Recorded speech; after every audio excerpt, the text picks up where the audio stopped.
আজি আমাৰ অসমৰ চিকিৎসক বা চিকিৎসা মহাবিদ্যালয় সম্পৰ্কত কেইটামান উল্লেখযোগ্য সিদ্ধান্ত গ্ৰহণ কৰে সেইটো হল যে যেতিয়া এজন ৰেজিষ্ট্ৰাৰ বা মেডিকেল কলেজৰ ফেকাল্টি হিচাপে এজন ব্যক্তিয়ে যোগদান কৰিব বা এজন ডক্টৰে যোগদান কৰিব ৰাজ্য চৰকাৰে দৰমহাৰ উপৰিও বেংকৰ জৰিয়তে তেওঁলোকক একোখন গাড়ীৰ ব্যৱস্থা কৰি দিব যাৰ মূলধনটো তেওঁলোকৰ দৰমহাৰ পৰা কটা হ'ব কিন্তু সুদখিনি সম্পূৰ্ণ ৰাজ্য চৰকাৰে বহন কৰিব তাৰ উপৰিও আজি আমাৰ অসমৰ মেডিকেল কলেজৰ অধ্যাপক অধ্যাপিকা সকলৰ কাৰণে এচিউট কেৰিয়াৰ প্ৰমোশন স্কিম এটাও কেবিনেটে এপ্ৰুভ কৰে তৃতীয়তে মেডিকেল কলেজৰ চিকিৎসক সকলক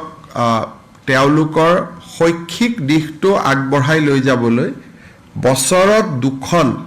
সেমিনাৰ নেশ্যনেল লেভেল সেমিনাৰত অংশ লবৰ বাবে ৰাজ্য চৰকাৰে তেওঁলোকক অনুমতি দিব আৰু এই সেমিনাৰ দুখনত অংশ লবৰ বাবে তেওঁলোকে ছুটিও পাব আৰু সেমিনাৰত অহা যোৱা আৰু হোটেলত থকা খৰচো ৰাজ্য চৰকাৰে তেওঁলোকক উভতাই দিব ঠিক সেই ধৰণে প্ৰত্যেক বছৰে প্ৰত্যেক দুবছৰৰ মূৰত এছিয়াৰ যিকোনো এখন দেশত তেওঁলোকে সেমিনাৰ এটেণ্ড কৰিবৰ বাবে যাব সুবিধা পাব তাৰো খা খৰচ ৰাজ্য চৰকাৰে গ্ৰহণ কৰিব আৰু প্ৰতি 3 বছৰৰ মূৰত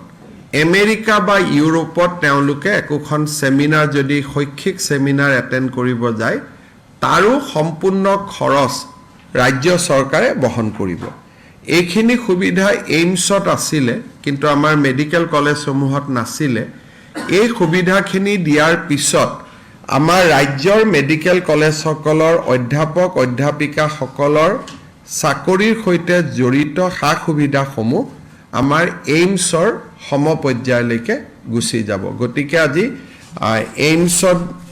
ভাৰতত বহুত এইমছ হৈ আছে আমাৰ প্ৰফেসৰ সমূহে ৰিজাইন দি নতুন নতুন এইমছলৈকে গুচি যায় যাতে হিউম্যান ৰিসোৰ্সটো অসমৰ পৰা ওলাই যাব নোৱাৰে তাৰ কাৰণে আজি আমি এই ব্যৱস্থাখিনি গ্ৰহণ কৰিছো ইয়াৰ ফলত এটাই সুবিধা হ'ব যে সেমিনাৰ বিলাক তেওঁলোকে নেশ্যনেল ইন্টাৰনেশ্যনেল সেমিনাৰতো যাব পাৰিব ছুটিও পাব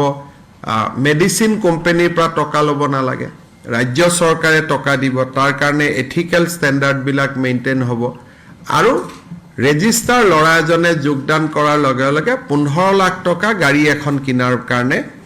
লগে লগে চৰকাৰ বা বেংকৰ পৰা লোন পাই যাব লোনটো ঘূৰাই দিব সুদখিনি চৰকাৰে দিব ইয়াৰ ফলত আমাৰ মেডিকেল কলেজ বিলাকত নাৰ্সিং হোমৰ তুলনাত আমি মেডিকেল কলেজত চিকিৎসকসকলক আকৰ্ষিত কৰিব পাৰিম